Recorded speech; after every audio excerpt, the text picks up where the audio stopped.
On prend une dernière partie comme ça, parce que je dois causer avec toi, comme tu vas rentrer demain. N'est-ce pas? Toi, tu n'entres pas tôt, non, toi? Non. Tu es là, donc ça dit que tes questions peuvent causer demain encore. Tu as eu... Non, finis avec lui, là. Tu as des questions pour les problèmes d'ordre biblique, tu les as...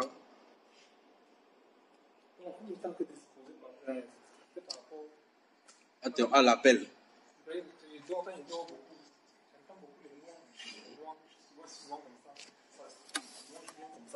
Et d'où vient la conclusion que tu t'appelles donc dans les louanges? Quand tu t'appelles, ça veut dire quoi, tu t'appelles dans les louanges? Qu'est-ce que tu entends par là?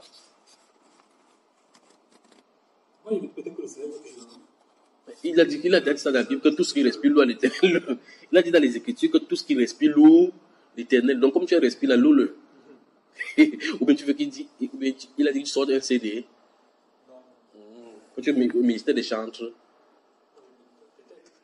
Il y a le ministère des chantres dans la Bible, dans l'église. Tu as vu ça? Donc, ça veut dire que ça peut être ça, mais puisqu'il n'y a pas ça dans la Bible, dans l'église, il n'y a pas ça. Bon, mais de toute façon, si tu dois le tu vas le comment? Puisqu'on a convenu dans la première partie que l'église, ce n'est pas un lieu où on va se rassembler. Comme ça, là, c'est pas là-bas. Tu vas maintenant faire comment? Princesse, laisse-moi travailler, d'accord? Naturellement. Il n'y a personne qui a les songes des rêves comme le crapaud. Tu as remarqué ça? Personne n'a ça. Personne n'a ça comme le crapaud. Le crapaud, le grand matin, tu entends quoi? Tu entends ce qu'il dit au Seigneur? La Bible déclare que toutes les créatures louent sa majesté. Tu as entendu parler de chanson, écoute ça. Tous les anges, sa sainteté. L'univers crie sa majesté. Écoute.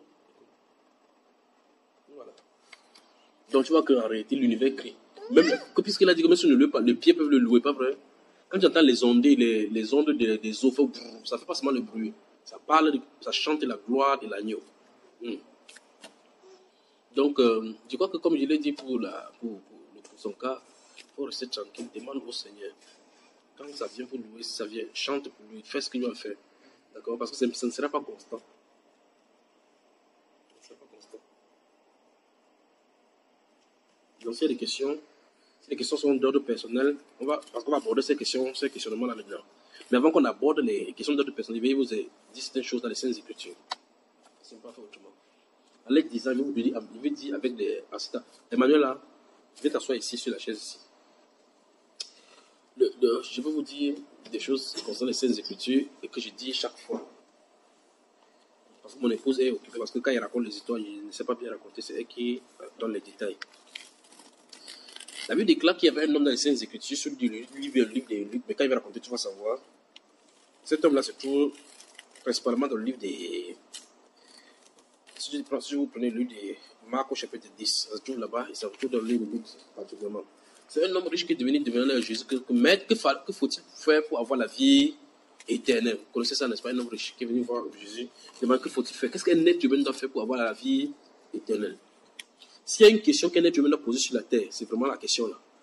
Comment il va faire pour m'en sortir? Parce que quand tu vas mourir, où est-ce que tu pars? Les gens qui vivent sur la terre comme si leur vie leur appartient, ils ne préparent pas leur départ. On doit vivre dans cette vie, c'est comme si Jésus qui venait maintenant. Et on doit vivre enfin comme si on pourrait mourir à tout moment. D'accord? Jésus m'a regardé comme ça et dit, mince, quelle question merveilleuse. Parce que même les Juifs ne posent pas cette question-là. Même les pharisiens ne posent pas cette question parce qu'ils vivent le jour. Ils ont foi à leur tradition. Jésus a dit, mais tu connais la loi, non? Tu ne connais pas les commandements. Il dit lesquels? Tu aimeras ton prochain comme toi-même, aime ton prochain comme toi-même, tu aimeras le Seigneur de tout ton cœur, tu ne commettras pas. Il dit, l'autre là, j'ai tout obéi ça. Mais tu remarques qu'il a dit qu'il a tout obéi. Et je n'ai pas dit menteur comme ça.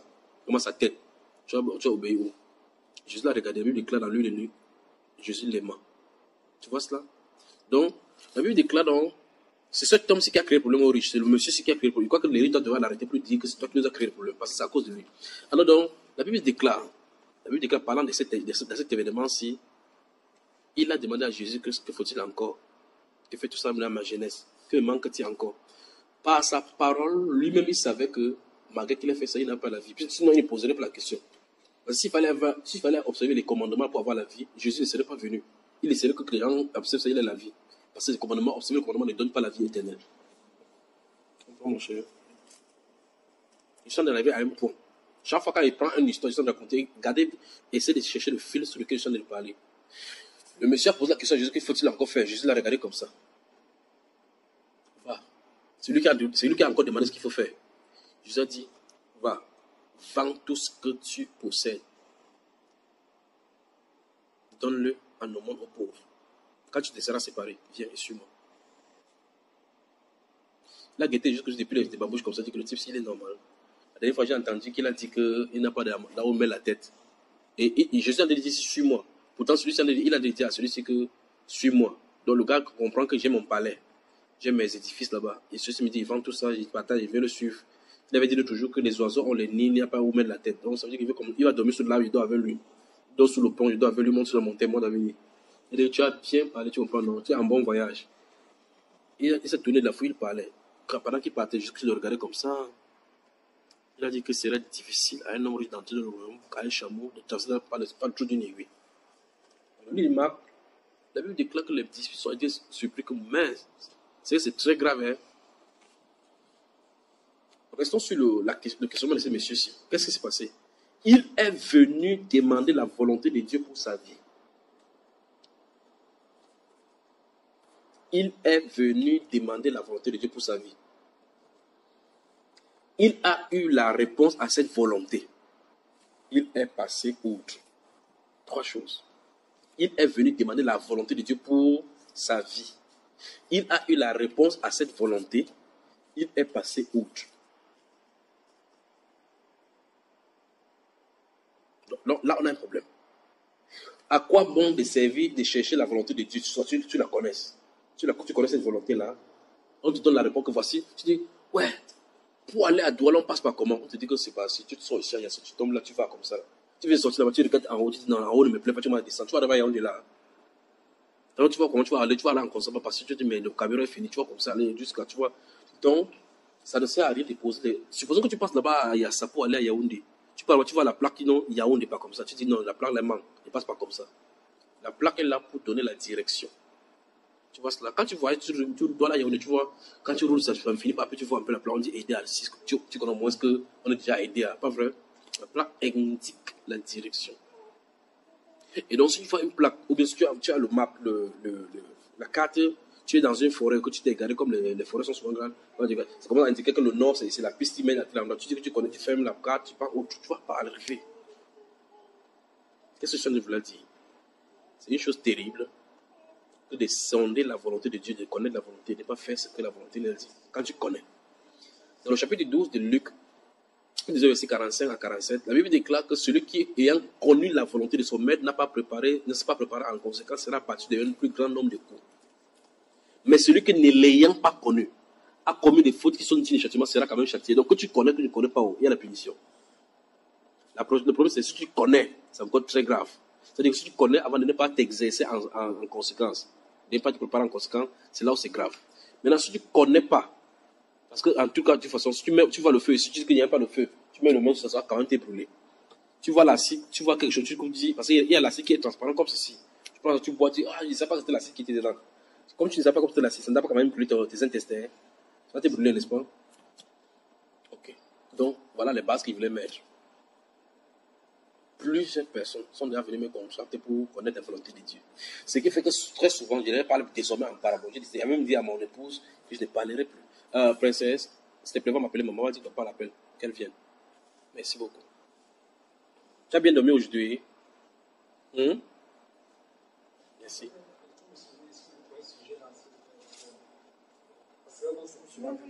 On sera deux. D'accord. Mais c'est concernant, comment ma chérie? Va d'abord appeler maman, maman vient, et puis tu vas boire l'eau par la suite.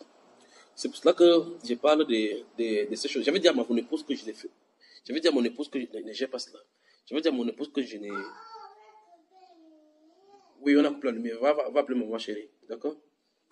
J'avais dit à mon épouse que je ne parlerai plus comme ça. C'est pour ça que les gens demandent, quand les gens demandent que c'est d'une certaine façon, je les renvoie vers le Saint-Esprit de façon discrète, sans qu'ils le sachent. Et à d'autres personnes, je dis clairement d'aller vers le Seigneur. Tu sais pourquoi? À cause de cela. Si cette personne s'est venue vers le Seigneur Jésus, est-ce qu'il y a une personne sur la terre qui peut répondre à mieux à la question de vie éternelle que Jésus? Il est venu vers Jésus. Mais que fais-tu faire pour avoir la vie éternelle? Mais à d'autres personnes, jusqu'à dire, je suis la vie éternelle. Donc, il pose la question à la vie éternelle, que comment on fait pour t'avoir? Jésus dit, tu ne peux pas m'avoir avec le cœur attaché à quelque chose de terrestre. C'est ce qu'il voulait lui dire. Fondamentalement, il ne voulait pas se séparer de son bien. Puisque la Bible déclare qu'il y a les riches à qui Dieu donne. Dieu ne voulait pas le séparer. Dieu voulait montrer que son cœur est attaché au matériel. Attaché. Il aimait tellement la terre que pour la vie éternelle, il a dit que non, la vie éternelle, c'est dans le futur. Pardon, qui avait ça. Jésus voulait lui enseigner cela. Parce qu'en fait, la vie éternelle n'est pas dans un lieu. La vie éternelle, c'est Jésus. Il est le chemin, la vérité et la vie. Et donc, quand le Seigneur Jésus-Christ lui dit, va vendre tout ce que tu possèdes, il voulait toucher du doigt. Donc, tu pointer du doigt ce qui était sa cause, son problème. Donc, si ces choses sont détachées de cette personne, il faudra saisir qui est Jésus. Il était demandé d'aller appeler maman, tu tiens maman qu'elle vienne. D'accord? Donc, c'est une chose grave de venir demander la volonté du Seigneur et de ne pas faire. Donc, quand vous voulez savoir la volonté du Seigneur, mesurez bien. Parce que c'est pour que les choses qu'on doit dire sont totalement contraires à ce que vous devez faire. Vous voyez cela? Je vais prendre un exemple simple dans les Saintes Écritures pour vous voyez encore une fois de plus. Si vous lisez le livre de 2 Samuel chapitre 5, à un moment donné, quand David est comme ça, là, il va appeler Nathan.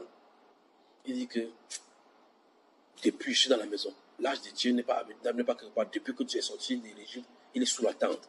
Voici, j'ai un projet dans mon cœur. Je vais construire un endroit, un tabernacle pour mettre l'âge de l'alliance.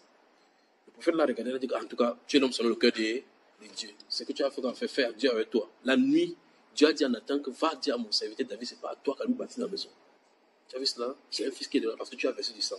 Tu imagines que si David faisait ces choses sans la volonté de Dieu, ce que ça pouvait causer? Tu vois, s'il construisait cette maison-ci avec du sang, ça voudrait dire justement que le Messie qui vient a le péché sur lui. Je comprends. Parce que la personne qui bâtit une maison stable, c'est Dieu qui doit le faire. Et ça doit être sans tâche. C'est pour ça que la personne qui doit porter le péché ne doit pas avoir de tâche. David est le type de Jésus à d'autres égards, en tant que roi, en tant que prophète. Merci chérie. David est le type de Jésus à bien des égards, en tant que prophète, en tant que roi. Mais à bien des égards, il ne le représente pas. C'est Salomon qui est le prince de paix. C'est pour ça que Salomon veut dire paix. Celui qui est le prince de paix. Comme tout à l'heure, tu as lu dans l'autre partie, il a dit, je vous laisse ma paix. C'est le roi qui règne avec la paix. Salomon n'a pas fait de guerre. Dieu lui a donné l'accroissement du temps durant son règne. C'est pour ça que pendant le règne de Jésus, il n'y aura point de guerre. Tu vois? Il dit, c'est un fils qui sortira de toi qui me fera cela. Tu vois? Donc, ici, il y avait l'expression, quelqu'un qui veut faire quelque chose. Mais il a observé, je fais le prophète a parlé, l'homme, Nathan a parlé, mais quand le prophète est venu parler ça, remarque bien que ce qu'il a dit a changé radicalement sa volonté. Bon, maintenant, supposons que David, avec son équipement, avec le cœur qu'il avait bâti une œuvre à Dieu, avait fait comme ça. Nathan lui dit, ainsi dit le Seigneur, c'est pas toi qui dois bâtir la maison. Il dit, mais si, mais prends-moi pour qui? J'ai tout pour bâtir la maison. Pourquoi il ne bâtit pas la maison à Dieu? Tu peux le bâtir. Pourquoi c'est mon fils? Donc, il a eu le désir, malgré qu'il a eu le désir de bâtir cette maison à Dieu. Quand la volonté parfaite de Dieu est sortie, ce n'est pas lui qui a bâti, il a enlevé ses mains. Vous l'avez compris? Il a enlevé ses mains. Il a aidé son fils à préparer des choses, des ustensiles pour cette maison-là qui sera bâtie plus tard. Alors, je te disant ceci, quand vous cherchez chaque fois la volonté du Seigneur, que ce soit au travers d'un serviteur de Dieu ou bien avec Dieu directement, faites attention avec cette volonté-là. Quand tu ne veux pas poser la question, reste tranquille. Jésus, dans Matthieu 23, était en train de maudire lui tranquillement les pharisiens, avec les docteurs de la loi, avec les sadducéens, comment ça s'appelle encore, les scribes. Il y a un docteur de la loi qui restait tranquille, il dit, maître, quand tu entends parler comme ça, tu t'attends aussi à nous. Il dit aussi maintenant, et vous, docteur de la loi. Donc si le gars ne parlait pas, il ne peut pas sortir leur série de malédictions. Il est vraiment resté, il a créé des problèmes tranquillement. Il parlait lui aux pharisiens et aux scribes. Quand il a fini, quelqu'un restait dans la foule, il dit, maître, quand tu entends parler aux pharisiens, c'est que indirectement c'est à nous. Il ne connaissait pas qu'il y avait des docteurs là-bas. Donc quand le gars a dit comme ça, ça n'a pas venu. Donc quand vous allez chez Dieu, vous allez poser la question, Seigneur, cherchez les problèmes. Vous comprenez? Quand il est venu commencer le ministère, on m'a appelé prêcher, princesse, doucement là, doucement. On m'a appelé prêcher, que pareil comme ça prêcher. J'avais plus le micro, j'ai fait la femme du pasteur a tourné comme ça, elle a vomi. L'un des messieurs qui était là-bas a vu cela, elle allait parler dans leur grande assemblée, qu'on a vu un gars là-bas qui a l'onction, que si on l'attrape comme ça, il va faire des trucs. Ils sont venus me flatter, ils ont dit que ok, on a donné cette proposition-ci. Si tu acceptes, donne seulement ton OK. On va t'envoyer aux États-Unis, on va te former. Là-bas, tu seras là. Ils ont dit, comme j'ai l'onction, il faut qu'on m'encadre, me forme. Et puis, c'est ce qui s'est passé. Il dit, OK, il va aller demander au Seigneur. Tu veux savoir ce que Dieu m'avait dit? Si vous allez sur le moustique, si vous allez sur le Seigneur, je me suis baissé, et mis mon genou par terre à côté de lui, de mon lit. Il dit, Seigneur, écoute bien, il dit, Seigneur, il a dit la ferme. Tu as su ma prière? Moi, j'ai dit Seigneur, lui, il a dit la ferme. Je l'ai fermé. Tu entends ce qu'il dit là? Donc les gens m'ont dit, oh, on va t'envoyer aux États-Unis, on va faire ceci, on va faire ceci. Il dit, ok, je vais demander au Seigneur qui m'a appelé à cette œuvre-ci. S'il veut que je vienne vers vous, vous m'envoyez fermer aux États-Unis. Bien que je savais donc ce que c'est cela. Alors, je vais le Seigneur, mais je dis, donc, normalement, la prière, c'est ceci. Seigneur, est-ce que tu veux que je vais aux États-Unis vers ces gens-ci? Mais je n'ai pas prononcé 2 mots. J'ai dit Seigneur.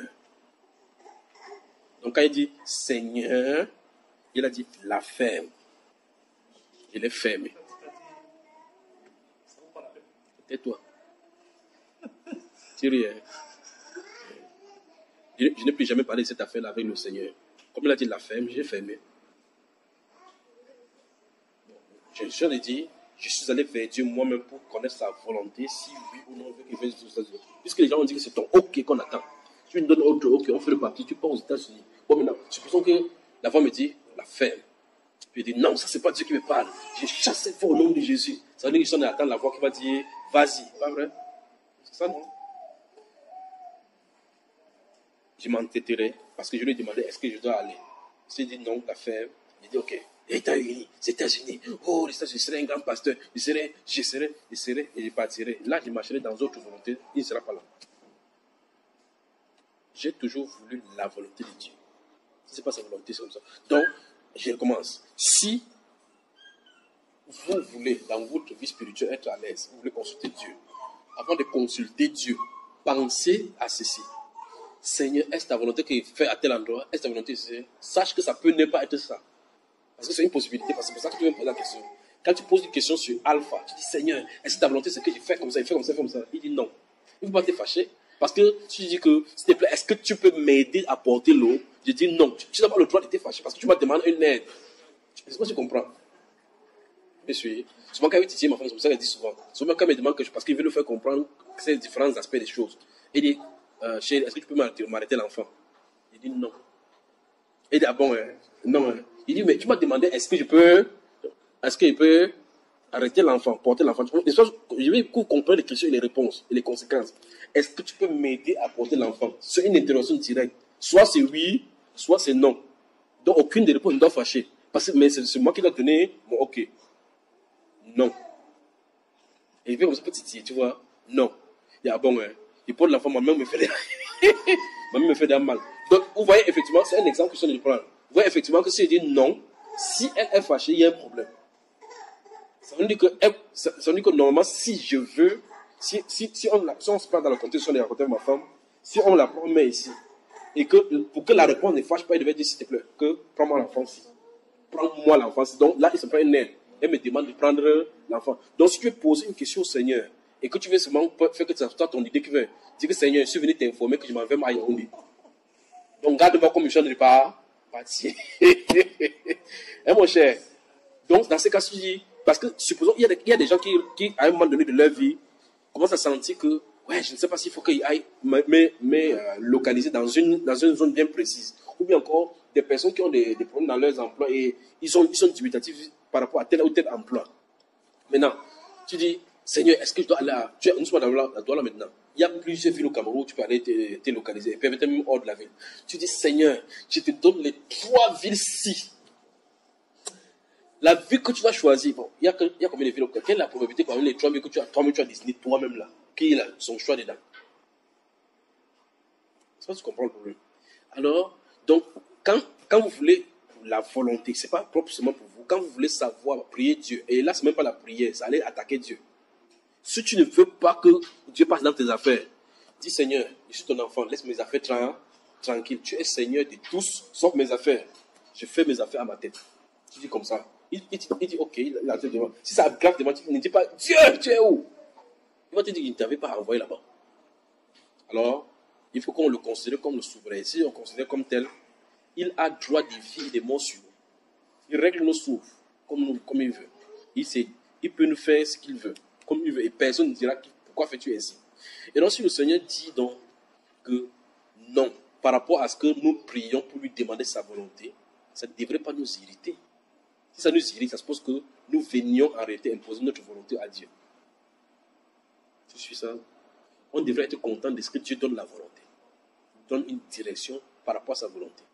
Je dis ceci parce que j'en ai vu des tonnes et des tonnes de servants de mon épouse, des gens qui viennent pour demander la volonté, ils entendent cette volonté. Quand ils sortent là-bas pour aller dehors, c'est mon nom qui est dehors. On appelle Tchap comme ça, l'autre appelle Tchap, l'autre il dit da, pas ici. Et donc, il pose la question, qui est-ce qu'on est venu consulter? C'est moi, mon frère Junior, ou bien ceux du Seigneur?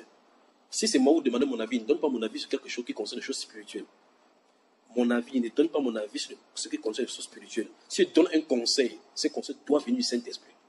Même s'il ne semble pas l'appeler. Vous comprenez, n'est-ce pas? Même s'il ne semble pas l'appeler. Même s'il ne dit pas que le Saint-Esprit dit que si je donne mon avis concernant les choses spirituelles, ça doit venir de lui. Donc si je dis que, à ton avis, tu penses quoi ici? Je ne pense rien. Parce que ma pensée n'a rien. Et ma pensée ne peut pas manipuler une décision. Donc si je donne mon avis qui concerne une direction de vie, il faut que ça vienne du Saint-Esprit. Tu me suis là, frère? Et donc, c'est vraiment dire que si quelqu'un vient dire, pardon, je veux que le Seigneur vienne, la question c'est comme pour le monsieur-ci. Qui a poussé le monsieur de la maison d'aller demander à Jésus comment on fait pour avoir la vie éternelle? Il ne peut pas passer ça, aller manger ce truc tranquillement. Le voici venir créer des problèmes, non seulement pour sa vie, mais pour les riches maintenant désormais. S'il était resté tranquille, passer sa route tranquillement ce jour-là, on ne devait pas mettre les lois sur les juifs, vous appelez, les riches, non. C'est lui qui a causé le problème. C'est le premier riche. Je crois que tous les riches doivent arrêter. Ce qu'il faut aller en faire, il faut attraper le type-ci, le chicoter, parce que c'est lui qui a créé le problème sur la terre. Que Dieu vous bénisse. Vous avez compris? Donc s'il vient, Seigneur, est-ce que je dois voyager demain? Il va Dieu dire, je ne voyage pas, et puis il dit, non. Comment je ne voyage pas? Tes anges sont là pour protéger, non? Oh, vous faites que quelqu'un voyage. Dans ce cas, il faudrait plutôt dire, Seigneur, je t'informe qu'il voyage demain, envoie Michael devant. Si toi, tu penses que tu peux lui donner les ordres. Et si tu penses que tu peux lui donner les ordres, non pas ma volonté, Seigneur, mais la tienne. Amen. Que Dieu vous bénisse.